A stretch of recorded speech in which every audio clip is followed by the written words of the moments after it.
بسم اللہ الرحمن الرحیم۔ شروع اللہ کے نام سے جو بڑا مہربان نہایت رحم والا ہے۔ علی بھائی، اگلا سوال ہے، صحیح بخاری اور صحیح مسلم کی کذبات ثلاثہ یعنی حضرت ابراہیم علیہ السلام سے متعلق 3 جھوٹ والی حدیث کی صحت سے متعلق آپ کا کیا موقف ہے؟ بعض محققین تو اس حدیث کو سیدنا ابراہیم علیہ السلام جیسے اولو العزم پیغمبر کی توہین گردانتے ہوئے صحیح ماننے کو تیار نہیں ہیں، اور انہی لوگوں میں آپ کے فیورٹ اسکالر مولانا مودودی صاحب بھی شامل ہیں۔ اس حوالے سے آپ کی کیا رائے ہے؟ میں مولانا مودودی رحمہ اللہ تعالیٰ کا بہت احترام کرتا ہوں، لیکن اس معاملے میں ان کے ساتھ ایگری نہیں کرتا۔ اس کی وجہ ہے کہ اگر وہ اصول اور مبادی پہ بات کریں گے، ڈاکٹرن کے اوپر بات کریں گے، تو ہم پہلے علم الکلام سے الزامی جواب، اینٹی وینم پھکی والا جواب دیں گے کہ اس واقعے کو تو کر دیں سائڈ پہ، جو واقعہ قرآن کے اندر آیا اس کی آپ کیا تعویل کریں گے؟ اس کو تو آپ کہہ دیں گے جی یہ تو بخاری مسلم میں ہے۔ قرآن میں سورہ یوسف کے اندر حضرت یوسف علیہ السلام نے اپنے بھائی بنیامین کو روکنے کے لیے جو طریقہ اڈاپٹ کیا تھا وہ کیا تھا کہ انہوں نے اپنے قریبی آدمی کو کہا کہ یہ جو پیالہ ہے اس کو اس کی بوری کے اندر رکھ دو، اور جب وہ تھوڑا سا آگے چلے تو پیچھے سے آواز لگائی کہ اے قافلے والو، تم میں کوئی چور ہے جو کہ یہ ایک قیمتی ہمارا سامان لے کر جا رہا ہے۔ تو سر وہ جو قیمتی سامان ہے وہ بنیامین نے کیا خود رکھا تھا یا ان کے بھائیوں نے یا حضرت یوسف علیہ السلام نے رکھوایا تھا؟ تو اب کوئی شخص یہ کہے کہ یہ ایک پیغمبر کے شان نہیں کہ وہ اس طریقے سے دھوکہ کر کے روکے، تو اللہ نے اس کا جواب قرآن میں دیا، کذالک کدنا لیوسف، یہ ہم نے یوسف کو ترغیب دی تھی اس بات کی، یہ ہم نے طریقہ سکھایا تھا، اور اس کی ریزن پھر اللہ نے بتائی۔ اس لیے اللہ تعالیٰ فرماتا ہے کہ وہ اس بادشاہ کی حکومت میں اپنی مرضی سے کسی کو اس طریقے سے روک نہیں سکتے تھے۔ سر سلام ہے، میں کہتا ہوں جی وہ جیسی بھی حکومت تھی، انصاف ایسا تھا کہ ملک کا سب سے اہم ترین بندہ وزیر خزانہ بھی کسی کو روک نہیں سکتا تھا، انصاف تھا، جوڈیشری آزاد تھی۔ اور یہ قرآن کے الفاظ ہیں کہ وہ اس بادشاہ کے عہد حکومت میں یوسف اتنی بڑی پوسٹ میں ہونے کے باوجود ان کو زبردستی رکھ نہیں سکتا تھا۔ تو ہم نے ان کو ایک ترغیب، ایک ترکیب سکھائی، کذالک کدنا لیوسف، کہ تم اس طریقے سے رکھو۔ تو یہ قرآن کی ایک مثال واضح ہے کہ اس سے کسی پیغمبر کی شان میں فرق نہیں پڑتا۔ بعض اوقات توریہ، تقیہ، حیلہ کرنا پڑ جاتا ہے، لیکن اس کو روٹین نہیں بنایا جا سکتا۔ یہ جو کذبات ثلاثہ والی حدیث ہے، 3 جھوٹ بولنے والی، یہ بخاری مسلم دونوں میں ہے۔ نبی صلی اللہ علیہ وآلہ وسلم نے فرمایا، حضرت ابراہیم علیہ السلام نے زندگی بھر کبھی جھوٹ نہیں بولا سوائے 3 مواقع کے، اور ان میں سے بھی 2 خالصتاً اللہ کے لیے بولے۔ نمبر 1، انی سقیم، کہ جب کافر ان کو اس ایک شرکیہ میلے پہ لے جانے کے لیے آئے تو حضرت ابراہیم علیہ السلام نے آسمانوں کی طرف یوں دیکھا اور پھر کہا انی سقیم۔ وہاں کے لوگ کیا کرتے تھے؟ وہ سمجھتے تھے کہ یہ جس طرح آج کل کہتے ہیں نا میرے ستارے گردش میں ہیں، وہ سمجھتے تھے پریشانیوں کا سبب ستارے ہیں۔ تو حضرت ابراہیم علیہ السلام نے انہی کی نقل اتاری، یہ آسمانوں کی طرف دیکھا اور کہا انی سقیم، میں تو بیمار ہوں۔ اچھا، یہ انہوں نے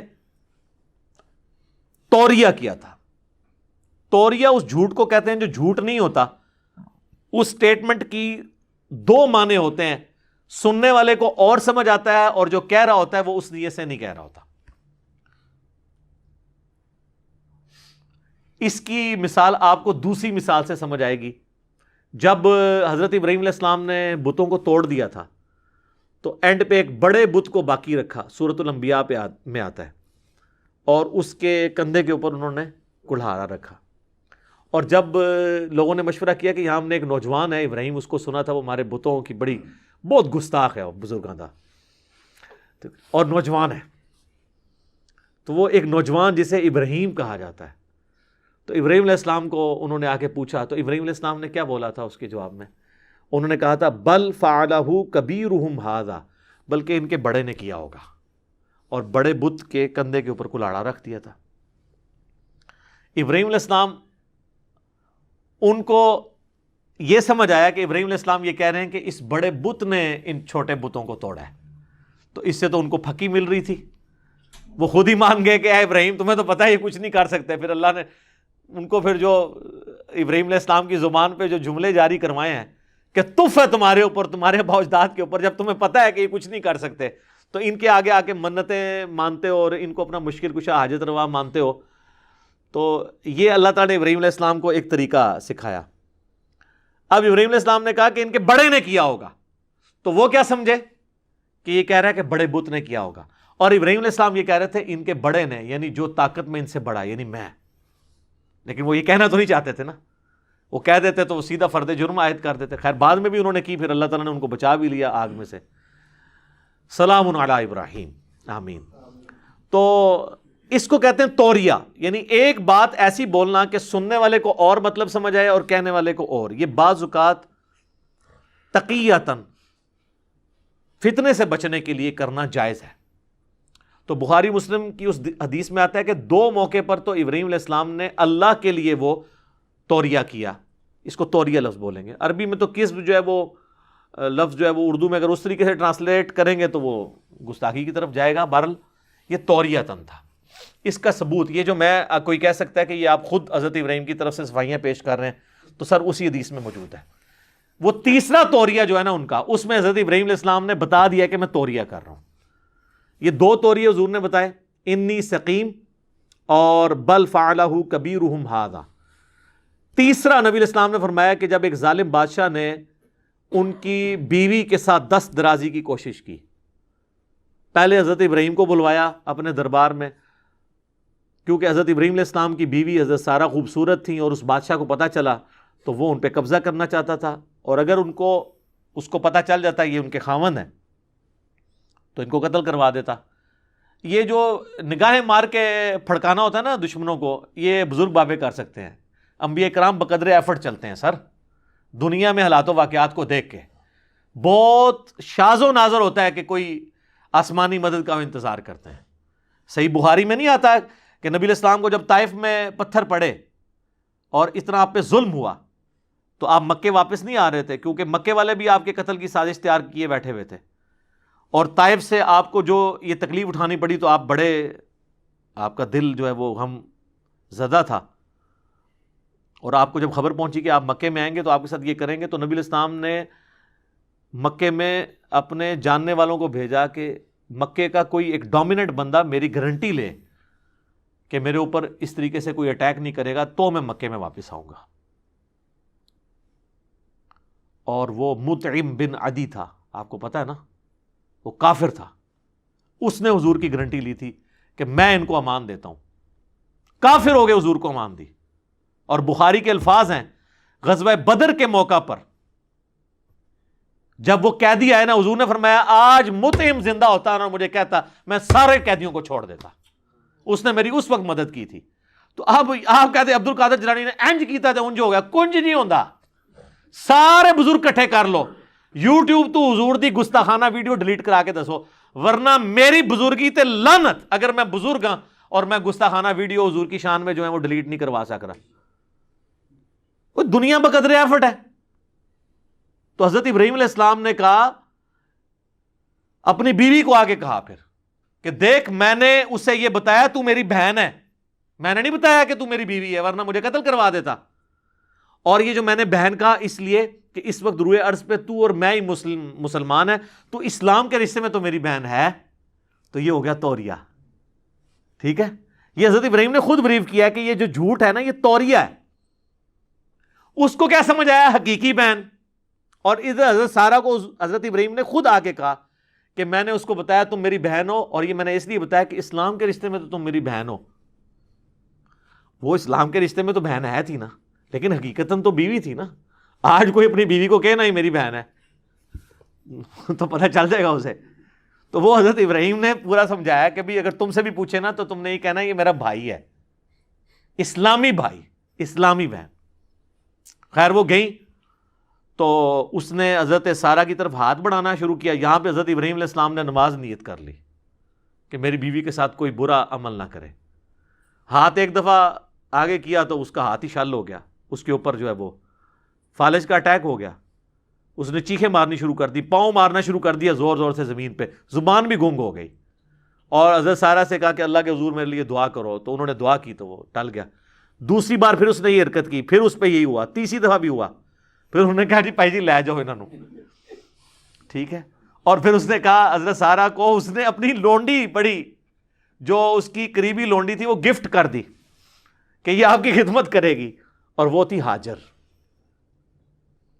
تو حضرت ابو ہریرہ نے یہ پوری حدیث بیان کر کے کہا کہ اے عرب کے رہنے والوں, اے بارش پہ گزارا کرنے والے لوگوں, تمہاری ماں وہ ہے ہاجر جس سے پھر اسماعیل پیدا ہوا. اور بنو اسماعیل, یہ عرب ان کی اولاد تھے نا, بنو اسرائیل اور بنو اسماعیل. بنو اسرائیل کون؟ حضرت اسحاق کی اولاد, یعنی حضرت یعقوب علیہ السلام جو ان کے بیٹے تھے, اور یہاں پہ حضرت اسماعیل علیہ السلام کی اولاد.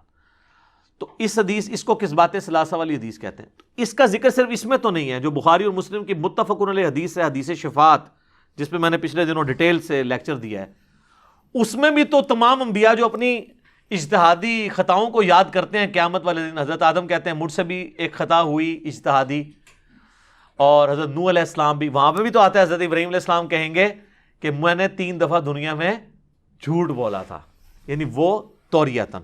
لیکن انبیاء کی شان اتنی بلند ہوتی ہے کہ وہ توریتاً بولنے کو بھی کہتے ہیں کہیں پکڑ نہ ہو جائے.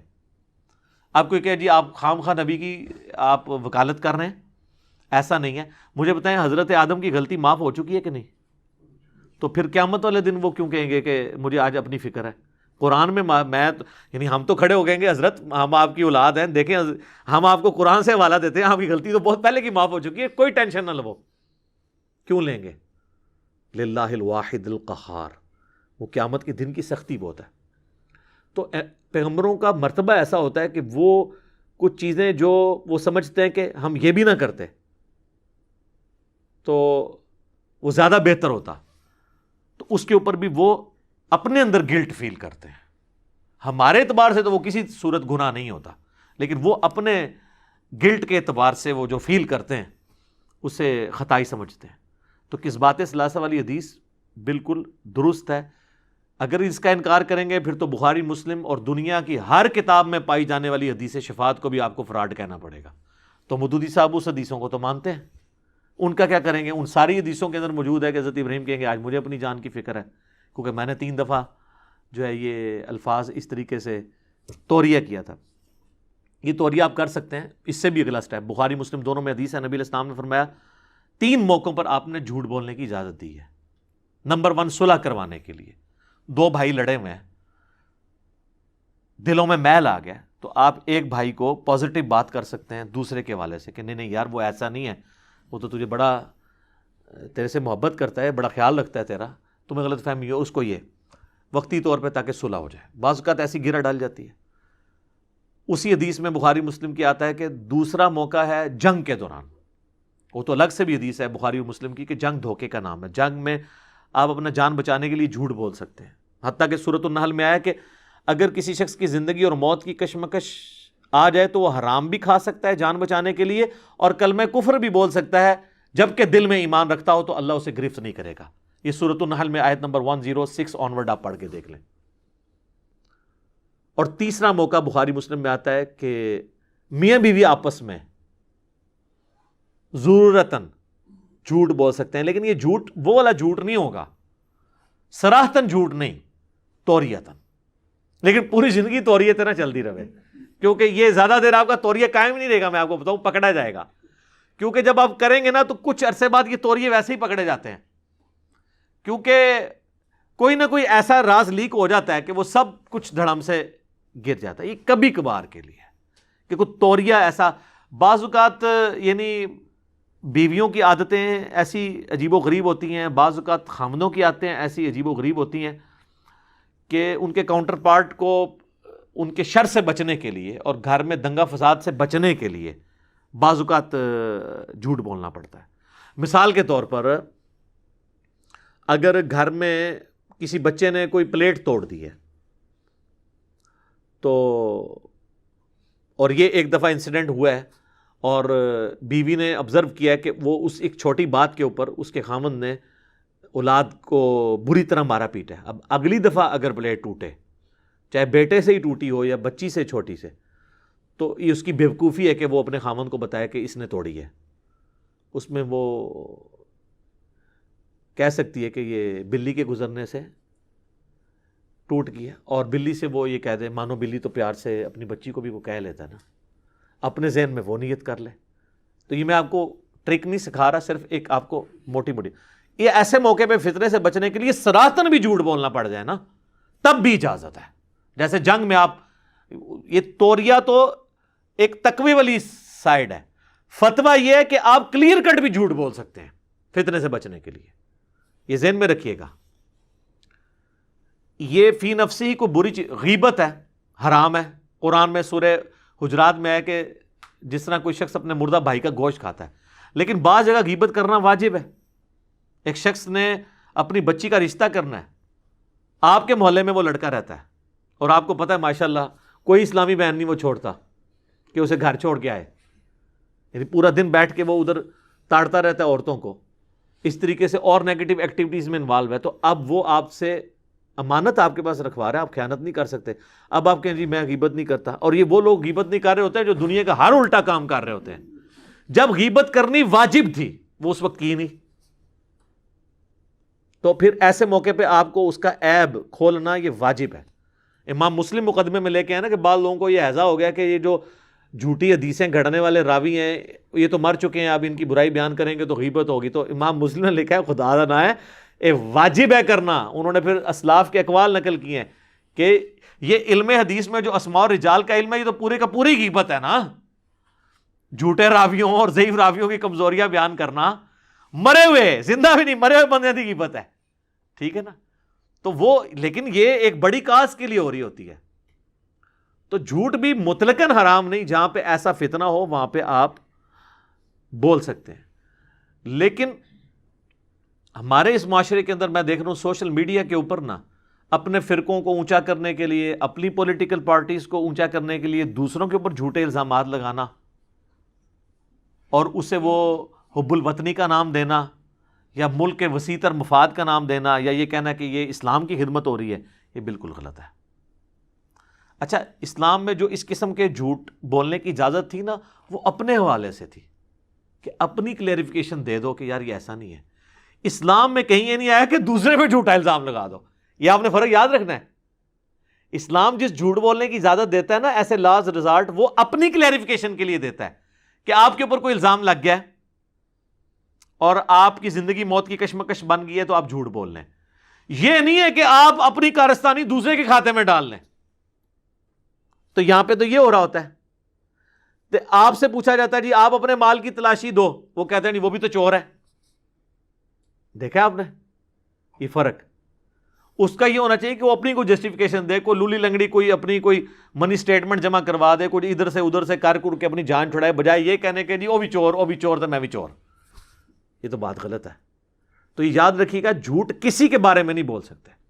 سوشل میڈیا کے اوپر ہزاروں ایسے پیجز ہیں جو پروپیگنڈے کے نام کے اوپر پازیٹیو پروپیگنڈا کر رہے ہیں، لوگوں کو بدنام کرتے ہیں، ان پہ جھوٹے الزامات لگاتے ہیں، آؤٹ آف کنٹیکسٹ ان کی ویڈیوز اپلوڈ کرتے ہیں اور آؤٹ آف کنٹیکسٹ ان کے بارے میں خبریں لگواتے ہیں تاکہ لوگوں کے دل میں ان کے لیے نفرت آئے.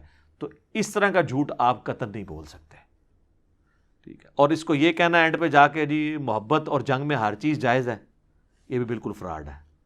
محبت اور جنگ میں ہر چیز جائز نہیں ہے، وہی کچھ جائز ہے جو جائز ہے. جنگ دھوکے کا نام ہے، اس کا مطلب یہ ہے کہ جنگ کے دوران زندگی موت کی کشمکش میں آپ جھوٹ بول سکتے ہیں. جنگ دھوکے کا نام کا یہ مطلب نہیں کہ آپ نے دشمن سے پیس ٹریٹی کی ہوئی ہے اور اوپر سے آپ پیس ٹریٹی کریں اور اندر سے گریلا وار شروع کر دیں، یہ حرام ہے. اس کے اوپر میرا الگ سے کلپ ریکارڈڈ ہے، محبت اور جنگ میں کیا سب کچھ جائز ہے. تو میں نے کتنی احادیث پیش کی ہیں کہ نبی الاسلام نے اس طرح کے جو ٹریٹیز ہیں ان کی پاسداری کی ہے، کبھی دھوکہ نہیں دیا. اور بعد میں بھی صحابہ کرام نے جب کوئی ایسی چیز دیکھی ہے تو وہ فوراً کہتے تھے کہ بھئی دشمن سے بھی جو معاہدہ ہے نا وہ آپ نے معاہدہ پورا کرنا ہے، معاہدے میں آپ دھوکہ نہیں کر سکتے. ہاں جب جنگ شروع ہو جائے، اس شروع ہونے کے دوران کوئی شخص جان بچانے کے لیے جھوٹ بولتا ہے وہ اور چیز ہے، ویسے نہیں آپ کر سکتے کہ اوپر سے دوستی کا ہاتھ اور پیچھے چھرا گھوم دیں، اس طرح نہیں ہو سکتا. تو یہ میں ساری باتیں ساتھ ساتھ اس لیے کلیئر کرتا ہوں تاکہ یہ کلیئر ہو جائے. اسی کو تقیہ بھی کہا گیا ہے کہ ڈر کی وجہ سے آپ کریں, جو سورہ آل عمران میں آتا ہے کہ اللہ تعالیٰ نے اجازت دی ہے کہ دشمنوں سے بچاؤ کے لیے آپ ان کے ساتھ دوستی رکھ سکتے ہو تقیتاً. تقاہ کے لفظ اس میں موجود ہیں. جس طرح ہمیں بعض اوقات ہمارے حکمرانوں کو کرنا پڑتا ہے, ان کو بھی پتہ ہوتا ہے کون کون سے ملک دشمن ملک ہیں, لیکن ان ملکوں کے ساتھ بنا کے رکھنی پڑتی ہے, وہ بھی تقیتاً ہے.